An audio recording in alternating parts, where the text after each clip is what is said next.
예수님의 그 부활은 우리의 생각 속에 머물러 있는 어떤 관념적이고 추상적인 것은 아니죠.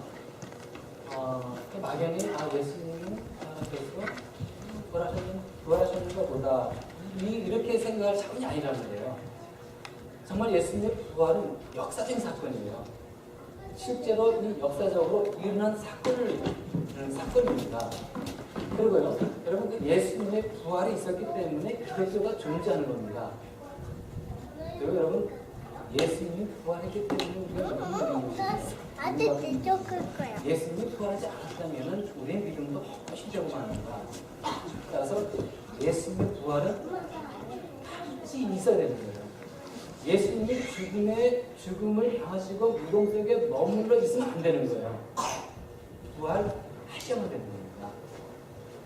그래서 우리가 이제 오늘 말씀 통해서 예수님의 부활하신 예수님 통해가지고 우리 다시 한번 마음속으로 예수님이 부활하셨다. 이 믿음 변치 않고 믿음 생활을 하기를 결단했으면 좋겠습니다. 오늘도 본문에 말씀 보면 이제 마리아가 나오잖아요. 마리아는 누굴까요? 예수님 어머니도 마리아잖아요. 근데 예수님 어머니 마리아라고 생각하시면 안 돼요. 이 여인은 어떤 여인이었냐면은 7 귀신이 들린 여인이었습니다. 근데 예수님께서 귀신을 내쫓으시고 정상적인 그런 생활을 했던 그 여인이었죠. 그러면서 이제 그때부터 예수님 믿고 예수님을 헌신적으로 섬겨나갔던 그런 그 여인이었습니다. 근데 예수님께서 이제 십자가에 돌아가시고 그리고 또 이제 무덤 속에 이제 있지 않았습니까? 너무 슬픈 거예요, 마리아가. 그래갖고 이제 제자가 더불어서 베드로하고 단 제자죠. 가가지고 이제 무덤에 왔습니다. 와서 보니까 무덤이 비어 있는 거예요. 그래서 이제 무덤이 비어 있는 것을 확인하고 다른 제자들은 이제 돌아갔습니다. 아직 깨달음이 없었던 거예요. 예수님 부활하셨다. 이런 깨달음 없이 믿지 못하고 돌아간 겁니다. 근데 마리아만큼은 이 무덤에서 떠나지 못하고 계속 슬피 울며 있었던 거예요. 그러면서 이제 무덤 속을 이렇게 싹 보니까 거기에 2 천사가 있었습니다. 예수님이 여기 누워 있었던 머리 그리고 발끝에 2 천사가 앉아 있는 모습을 보게 됐죠. 그러면서 이제 이 천사가 이제 얘기를 합니다. 여자야 왜 우느냐? 이 말 듣고 이 마리아가 얘기를 하죠. 우리 주님이 지금 안고 있다고 어디 뒀냐고 이렇게 얘기를 하죠. 그러면서 이제 예수님이 이제 부활하신 예수님이 얘기를 말씀을 합니다. 여자애들 왜 우느냐? 누굴 찾느냐? 이때 또 마리아가 또 얘기를 합니다. 이때 마리아가요. 예수님이 부활하셔가지고 이렇게 얘기를 하시는데 근데 부활하신 예수님이라고 생각하지 않고요. 그 묘지를 지키는 동산지기인 줄 알고 여보세요. 글쎄 우리 주님께서 돌아가셨는데 그걸 시신이 가져갔습니다. 혹시 당신이 가져갔으면 나에게 주라고 내가 그분을 모셔가겠습니다. 이렇게 얘기를 한 거였습니다. 근데 예수님께서 이제 그때 이름 부르십니다. 마리아야. 이때 이 마리아는 거기서 주님 음성을 팍 듣게 됩니다. 양은 목자의 음성 듣잖아요.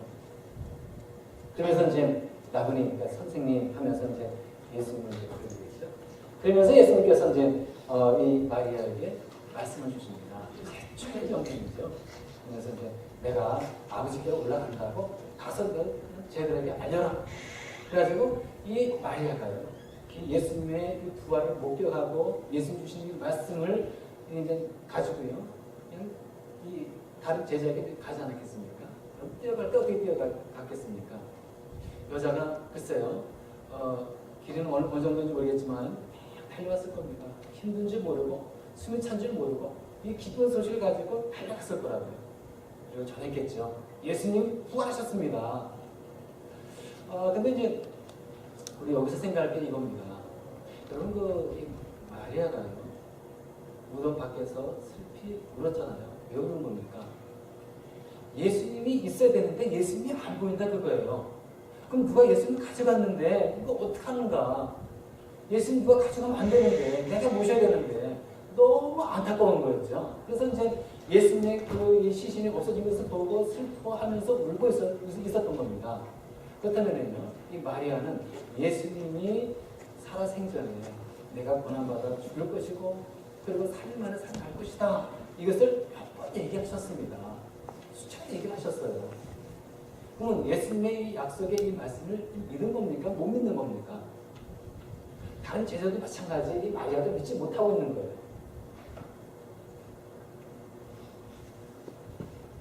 이걸 보면서 우리가 한번 물어봐야 되겠습니다. 여러분들은 예수님의 부활을 100% 믿고 있습니까? 90% 아니에요.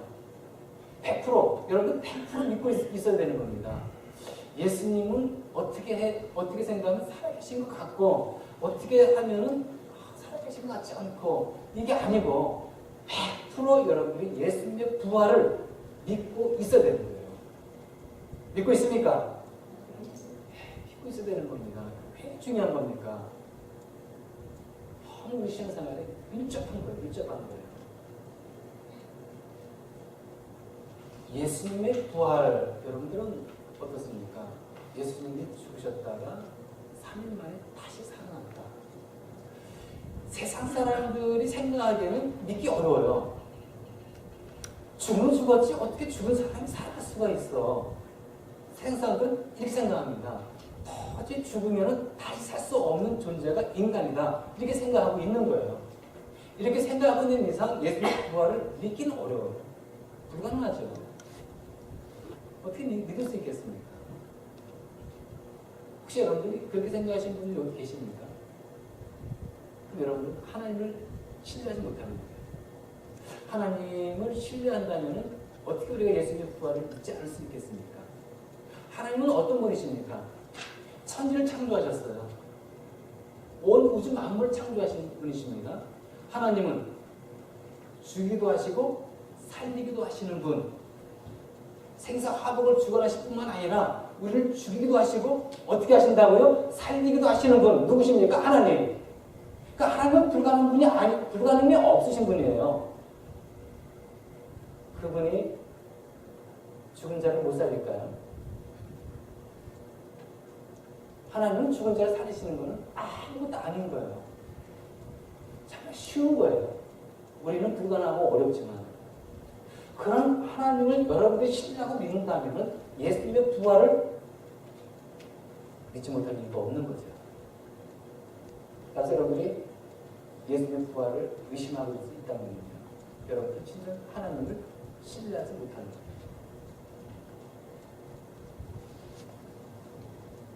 여러분 그 예수님의 부활이 왜 중요한 겁니까? 왜 놀라운 일입니까? 예수님의 부활. 여러분 그 영화 같은 거 보면은요 이런 장면이 나오지 않습니까? 어떤 죄인이 중진입니다. 죄를 졌어요. 그리고 사형당하는 순간입니다. 옛날에는 당구대를 해가지고 이제 칼이 떨어져가지고 목을 내치지 않습니까? 오늘 같은 경우는 이제 그 뭡니까 100점을 해가지고 이제 술 마시면서 춤추면서 어떤 참수하는 그 장면이 나오지 않습니까? 그런데 막 참수하려고 하는 그 순간에 멀리서 말 타고 왕의 신하가 말 타고 막 달려옵니다. 그 사형을 중지시키시오. 왕의 명령입니다. 여러분 사형수는 얼마나 기쁠까요? 정말 놀라운 소식 아닙니까? 자기는 지금 이 죄 때문에 죽어야 되는데 근데 왕의 명령으로 사람이 막 말 타고 달려오면서 다급하게 그 칼을 치우시오. 사형 중지 이 명령을 내린 겁니다. 놀라운 소식, 기쁜 소식. 근데요, 이 기쁜 소식, 이 놀라운 소식보다 더 놀라운 소식이 어떤 겁니까? 예수님은 부활하셨습니다. 이거예요. 예수님은 부활하셨다. 이 놀라운 소식. 왜 그런 겁니까? 왜 이게 놀라운 소식인 겁니까? 여러 가지 있지만요, 몇 가지 얘기합니다. 예수님의 부활은 죽음 저편에 영원한 삶이 있다는 것을 그대로 알려주셨습니다. 죽음 이후에 우리가 어떻게 되는 것인지 그것을 우리에게 똑바로 알려주고 있다는 겁니다. 다시 말해서요, 여러분 우리가 죽으면 끝나는 겁니까? 여러분 그렇게 생각하세요? 우리가 죽으면 그걸로 끝나버리는 겁니까? 아니에요. 죽음 이후에는 분명한 영원한 세계가 있는 겁니다. 이 사실을 누가 알려주셨다고요? 예수님께서 부활하심으로 우리에게 이렇게 알려주고 있는 겁니다. 부활은요, 영원한 생명의 보증이에요. 우리가 이 세상에 죽는 것을 끝나는 것이 아니라 그 이후에는 우리에게 영원한 삶이 기다리고 있다. 이것을 분명하게 보증하고 있는 약속인 겁니다. 예수님 부활이 얼마나 중요한 거예요. 여러분, 우리가 살면서 이 죽음에 대한 공포와 두려움을 항상 가지고 있습니다. 죽음 이후에는 어떻게 할 것인가? 많은 세상 사람들의 의문점이에요. 인간의 숙제예요. 여러분, 이거 풀었습니까? 이 문제 아직 못 풀었어요? 계속 이 문제 가지고 끙끙거리고 있는 겁니까? 예수님 보면 그 답이 보이는 거예요. 예수님의 부활을 보면 그 답이 나와요. 아, 우리 인간은 그냥 죽음으로서 끝나는 존재가 아니야. 죽으면 영원한 이 생명이 있고 영원한 세계가 기다리고 있는 거구나. 예수님이 그것을 우리에게 그대로 보여주는 신앙입니다. 신앙. 그리고 뿐만 아니죠. 예수님이 부활했나? 아, 우리도 죽으면 언젠간 예수님처럼 이렇게 부활하는구나. 신령한 몸으로 부활하는구나. 이 첫 열매, 예수님의 첫 열매예요. 그럼 두 번째 열매부터는 우리가 이제 열매를 이제 맺게 되는 것이죠. 우리 차례인 거예요. 예수님이 그걸 보여주셨잖아요. 그래서 예수님의 그 부활을 믿게 되면요, 우리의 죽음에 대한 시각이 바뀌어져 버려요. 뭐가 바뀌어진다고요? 죽음에 대한 시각이 바뀌어져 버려요. 옛날에는 죽음의 공포에서 살았는데 이게 아닌 거예요. 사람 죽을 수 있다. 하지만 영원한 세계가 날 기다리고 있지 않느냐. 나에게 평생이 있지 않느냐. 죽음 앞에 담대해줄 수가 있는 겁니다. 왜 이렇게 담대해줄 수 있는 겁니까? 예수님이 부활하셨잖아요. 죽은 것에 깨트리고 부활하셨잖아요. 이걸 믿는 우리들은 내일이 있는 거예요. 소망이 있는 겁니다. 그러니까 여러분, 우리가 예수님의 부활이 얼마나 중요한지 아시겠죠? 반드시 예수님의 부활은 있어야 되는 겁니다. 근데 이제 예수님이 부활했다는 이 사실에 대해서 다른 사람들이 여러 가지 의견을 내놔요. 예수님의 부활? 예수님의 부활은 그냥 착각이다. 이건 그냥 사람들이 환상을 본 거다. 이렇게 생각을 해요. 정말 그렇지 않습니까? 사람들이요, 정말 간절한 마음으로 보고 싶고, 그리고 그냥 막 그런 사람들이 있을 때는 환상 볼 수 있어요. 저도 한 번 환상 봤어요. 제가 어릴 때, 그러니까 6살인가 5살 때요. 시골에는 이 방이 있으면 화장실 멀 떨어져 있잖아요. 어릴 때 너무 오줌이 내려와가지고, 밤에. 그래서 이제 속이 내려가지고, 밤에 나가지 못하는 거예요. 무서워가지고. 그 먼 화장실까지 가야 되니까, 칠흑 같은 어둠 속에. 어린 저로서 너무 무서운 거예요. 꽉 참은 거예요, 이불 속에. 땀이 펄 뿌릴 때까지. 못 참겠어요. 그래가지고 방문을 딱 열었는데 그 앞에 해물이 보입니다. 5살, 6살이었는데. 너무 무서워가지고 제가. 또 뭘 본 겁니까? 정말 해물을 본 거겠어요? 너무 무섭고 공포에 질린 나머지 딱 봤을 때 사람이 헛것이 볼 수 있다는 겁니다. 근데 마리아가 이제 여기서 예수님을, 부활하신 예수님을 보지 않았습니까? 만나지 않습니까?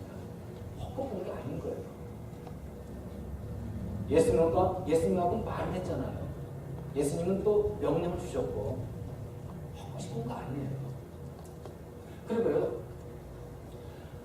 예수님께서 그 이후에 이제 말씀 여러분 쭉 읽어보시면 11 제자에게 나타나신 것을 볼 수가 있어요. 유다를 죽었으니까 11 제자가 나가겠죠. 11 제자 딱 나타나셨는데, 그럼 11 제자가 똑같이 착각을 하면서 봤을까요? 예수님의 부활을? 한 사람은 착각할 수 있어요. 저같이 이런 사람들은 착각할 수 있습니다. 헛것 볼 수 있어요. 하지만 11사람이 똑같이 헛것을 볼 수 있을까요?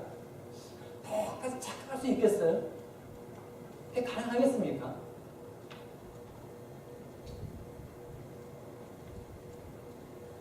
고린도전서 15장 7절인가요? 8절 거기에 보시면 어떤 또 내용이 나오냐면요.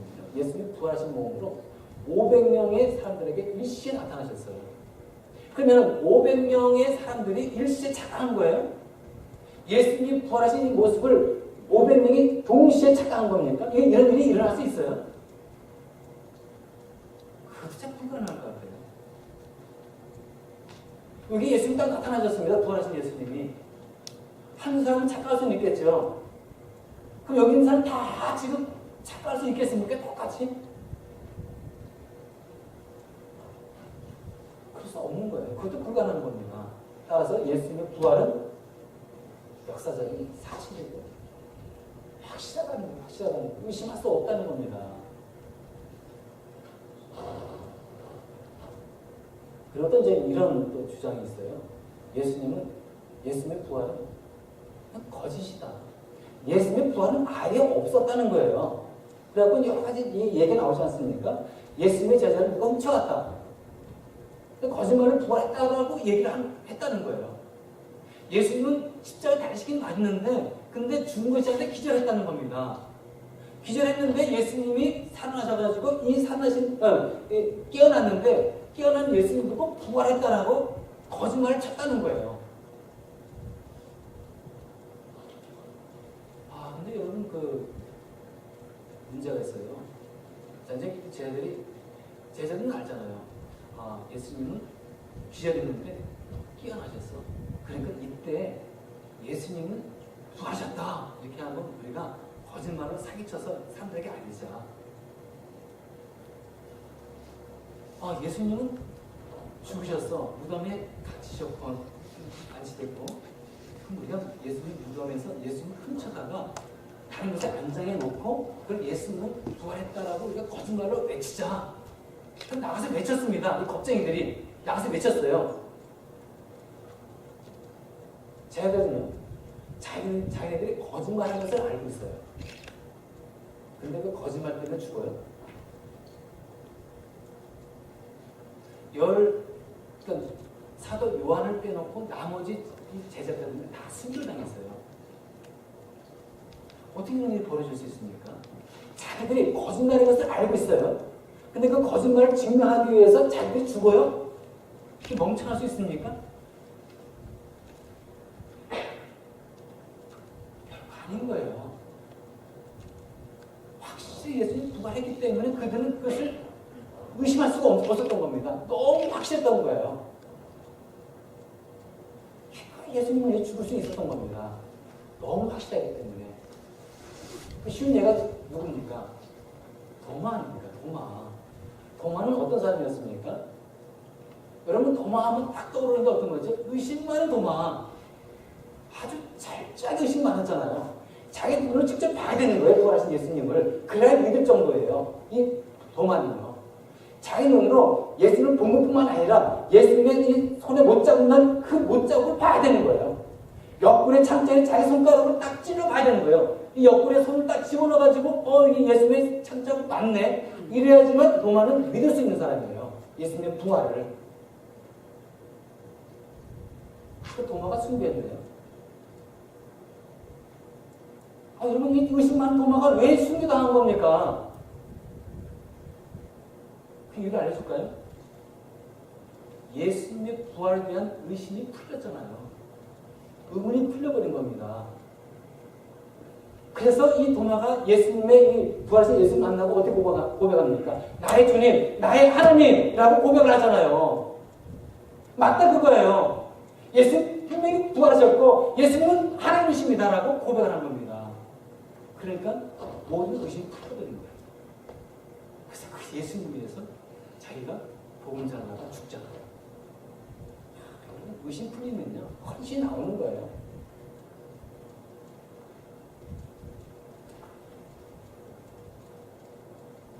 그랬던 게 우리가 생각할 수도 있어요. 사람들이 이제 예수를 만난 사람들은 바뀌잖아요. 예수를 만난 사람들 보면은요 100% 바뀌어요. 뭐 바뀌는 겁니까? 그 사람의 성품이 바뀌고요. 그 사람의 인생의 가는 길이 달라지고요. 생각이 달라지고요. 가치관이 달라지고요. 뿐만 아니라 영원한 생명을 갖게 되는 새로운 피조물이 되고 있잖아요. 예수를 만나고 믿게 됩니다. 그래서 사람이요, 바뀌어져 버려요. 말이 바뀌고요, 언어가 바뀌고요, 생각이 바뀌고요, 가치관이 바뀌어져 버려요. 이제는 세상을 보는 것이 아니라 하나를 보게 되는 그런 삶이 되어버리는 것이죠.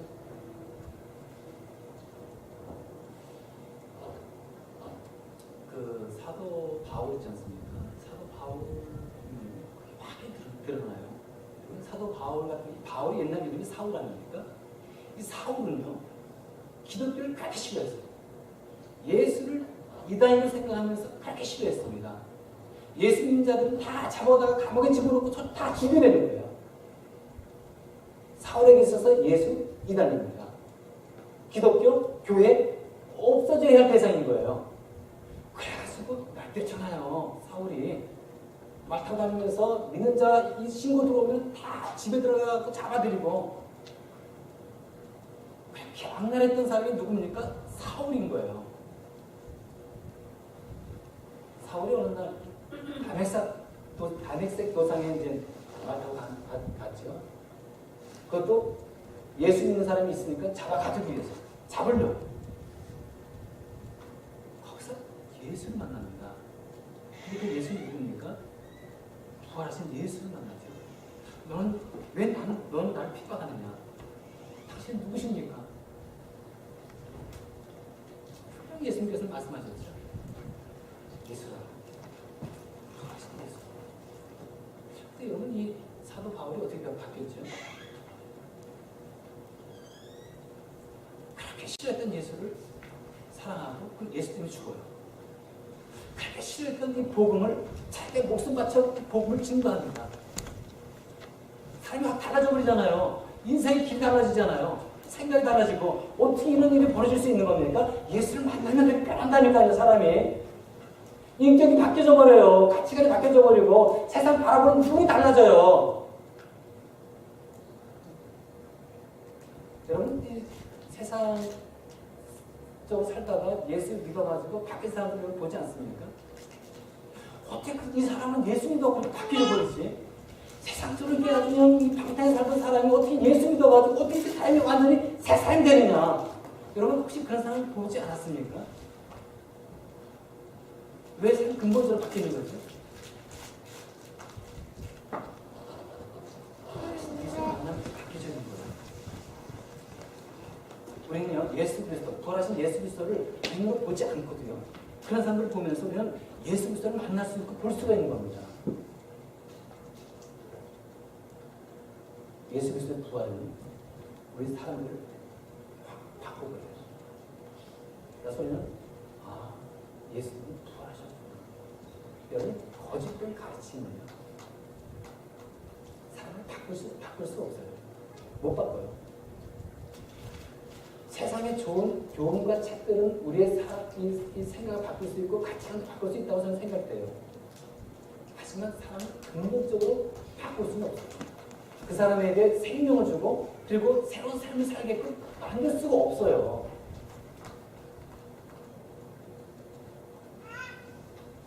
예수 그리스도의 부활의 그 가르침만을 바꿀 수가 있는 거예요. 자, 이렇게 해서 우리가 이제 예수님의 부활에 대해서 우리가 알아봤습니다. 예수님의 부활을 확실하다. 100% 의심 없이 믿으시기 바랍니다. 여러분, 절대로 여러분 믿어가지고 후회도 없어요. 저희 여러분들에게 영적인 능력이 되고요. 여러분들에게 소망된 삶이 기다리고 있고요. 여러분들의 이 생명이 구원받는 것이고, 정말 여러분, 이건 놓치면 안 돼요. 혹 예수님의 부활에 대해서 의심이 가는 분이 있다면 이 자리에서 시작 예수 그리스도의 부활을 믿고 고백하시고, 또 믿는 여러분들은 어떻게 되겠습니까? 부활의 기쁜 소식을 증거하는 삶을 저와 여러분들이 살아가야 됩니다. 기도하시면 되겠습니다. 이 시간 기도할 때 우리 마음으로 우리 한번 결단하면서 기도하시면 되겠습니다. 아직 예수 그리스도에 대한 부활을 의심하고 있고 믿지 못하고 있는 이